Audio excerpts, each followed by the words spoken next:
ಸಭೆಯಲ್ಲಿ ಏನೇನು ನಿರ್ಣಯಗಳನ್ನ ಕೈಗೊಂಡ್ರು ಸರ್, ಏನು ಚರ್ಚೆ ಆಯ್ತು? ನೋಡಿ, ಸರ್ವ ಸದಸ್ಯರ ಸಭೆ 2016 ಆಗಿತ್ತು. ಇದುವರೆಗೂ 11 ವರ್ಷ ಆಗಿತ್ತು ಸರ್ವ ಸದಸ್ಯರ ಸಭೆ ಆಗಿರಲಿಲ್ಲ, ಕಾರಣಾಂತರಗಳಿಂದ ಆಗಿರಲಿಲ್ಲ. ಸೊ ಇವತ್ತು ನಮ್ಮ ಕಮಿಟಿ ಏನಿದೆ, 35 ಜನ ನಾವು ಸದಸ್ಯರೇನಿದ್ದೀವಿ, ನಮ್ಮ ಆಡಳಿತ ಮಂಡಳಿ ಏನಿದೆ, ನಾವೆಲ್ಲ ಕೂತು ತೀರ್ಮಾನ ಮಾಡಿ ಈ ಸರ್ವ ಸದಸ್ಯರ ಸಭೆಯನ್ನು ಮಾಡಬೇಕು ಅಂತೇಳಿ ತೀರ್ಮಾನ ಮಾಡಿ ಇವತ್ತು ಸರ್ವ ಸದಸ್ಯರ ಸಭೆಯನ್ನು ಮಾಡಿದ್ದೀವಿ. ಸರ್ವ ಸದಸ್ಯ ಸಭೆಯಲ್ಲಿ ಏನೇನು ತೀರ್ಮಾನ ತಗೊಂಡಿದ್ವಿ ಅಂತಂದರೆ, ನಾವು ನಮ್ಮ ಮೆಂಬರ್ಸ್ ಏನಿದ್ದಾರೆ, ನಮ್ಮ ಸದಸ್ಯರೇನಿದ್ದಾರೆ, ಅವರಿಗೆ ಅವಕಾಶ ಕೊಟ್ಟಿದ್ವಿ. ಏನೇನು ಬದಲಾವಣೆ ಮಾಡಬೇಕು, ಏನೇನು ಇಲ್ಲ ಅನ್ನೋದನ್ನು ಕೊಟ್ಟಿದ್ವಿ. ಅವರು ಅವರವರ ಸಲಹೆ ಸೂಚನೆಗಳನ್ನು ಕೊಟ್ಟಿದ್ದಾರೆ. ನಾವೆಲ್ಲ ಎಕ್ಸಿಕ್ಯೂಟಿವ್ ಕಮಿಟಿ ನಾವೆಲ್ಲ ಕೂತ್ಕೊಂಡು ತೀರ್ಮಾನ ಮಾಡಿ ಯಾವುದನ್ನ ಮಾಡಬೇಕು, ಯಾವುದನ್ನ ಮಾಡಬಾರ್ದು ಅನ್ನೋದನ್ನು ಚರ್ಚೆ ಮಾಡಿ ನಾವು ತೀರ್ಮಾನವನ್ನು ತಗೊಳ್ತೀವಿ. ಏನಾದ್ರು ಪ್ರಮುಖ ಘೋಷಣೆಗಳು ಅಂದ್ರೆ ಏನಾದ್ರು ನಿರ್ಣಯ ಇನ್ ಜನರಲ್ ಸಾಮಾನ್ಯ ಘೋಷಣೆ ಏನಾದ್ರು ಮಾಡಿ ಅಲ್ಲ, ಸದಸ್ಯರು ಕೆಲವೆಲ್ಲ ಏನು ಇವಾಗ ಬೆಂಗಳೂರು ನಗರ, ಬೆಂಗಳೂರು ಗ್ರಾಮಾಂತರ, ರಾಮನಗರ ಜಿಲ್ಲೆ 15 ಇದಿದೆ, ಮೆಂಬರ್ಸ್ ಇದ್ದಾರೆ.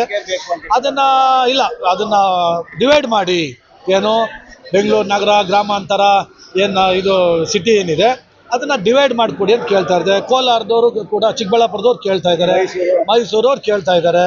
ಸೊ ಈ ಒಂದು ತೀರ್ಮಾನವನ್ನು ನಾವು ಈಗಲೇ ಘೋಷಣೆ ಮಾಡೋಕ್ಕಾಗಲ್ಲ. ನಾವು ಈ ಎಕ್ಸಿಕ್ಯೂಟಿವ್ ಕಮಿಟಿ ಏನು ತೀರ್ಮಾನ ಮಾಡಿ ತಗೊಳ್ತೀವೋ ಚರ್ಚಿಸಿ ಆಮೇಲೆ ತೀರ್ಮಾನ ತಗೊಳ್ತೀವಿ. ಎಷ್ಟು ಜನಕ್ಕೆ ಒಬ್ಬ ಸದಸ್ಯರಿಗೆ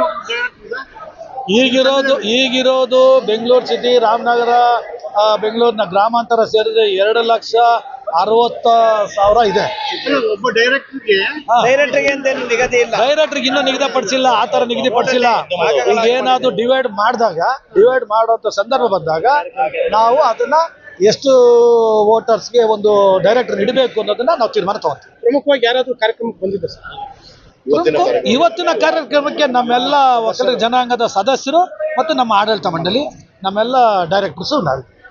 ಕೊನೆಯ ಒಂದು ರಿಯಾಕ್ಷನ್, ಸೊ ಡಿ.ಕೆ. ಶಿವಕುಮಾರ್ ಅವರು ಸಿಎಂ ಆಗಿ ಪದಗ್ರಹಣ ತಗೊಂತಾ ಇದ್ದಾರೆ. ಸೊ ಸಿಎಂ ನಮಗೆ ಇವತ್ತು ಬಹಳ ಸಂತೋಷ.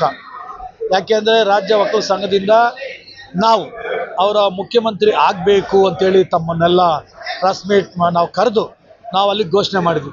ಯಾವುದೇ ಕಾರಣಕ್ಕೂ ಈ ರಾಜ್ಯದ ಮುಖ್ಯಮಂತ್ರಿ ಆಗಿ ಡಿ.ಕೆ. ಶಿವಕುಮಾರ್ ಅವರು ಆಗಬೇಕು. ಅವ್ರನ್ನೇನಾದರೂ ಮಾಡಲಿಲ್ಲ ಅಂತಂದರೆ ನಾವು ನಮ್ಮ ರಾಜ್ಯ ಅಂತಂತ ನಾವು ಹೋರಾಟವನ್ನು ಮಾಡ್ತೀವಿ. ಯಾವುದೇ ಕಾರಣಕ್ಕೂ ಅವ್ರಿಗೆ ತಪ್ಪಬಾರ್ದು, ಅವ್ರಿಗೆ ಆಗಲೇಬೇಕು ಅಂತ ಹೇಳಿದ್ವಿ.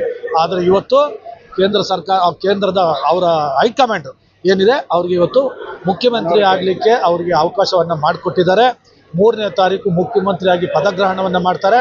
ಅದಕ್ಕೆ ನಮ್ಮ ರಾಜ್ಯ ಒಕ್ಕಲಿಗರ ಸಂಘದ ಪರವಾಗಿ ನಾನು ಅವರಿಗೆ ಅಭಿನಂದನೆಗಳನ್ನು, ಶುಭಾಶಯಗಳನ್ನು ತಿಳಿಸಲಿಕ್ಕೆ ಇಚ್ಛೆಪಡ್ತೀನಿ.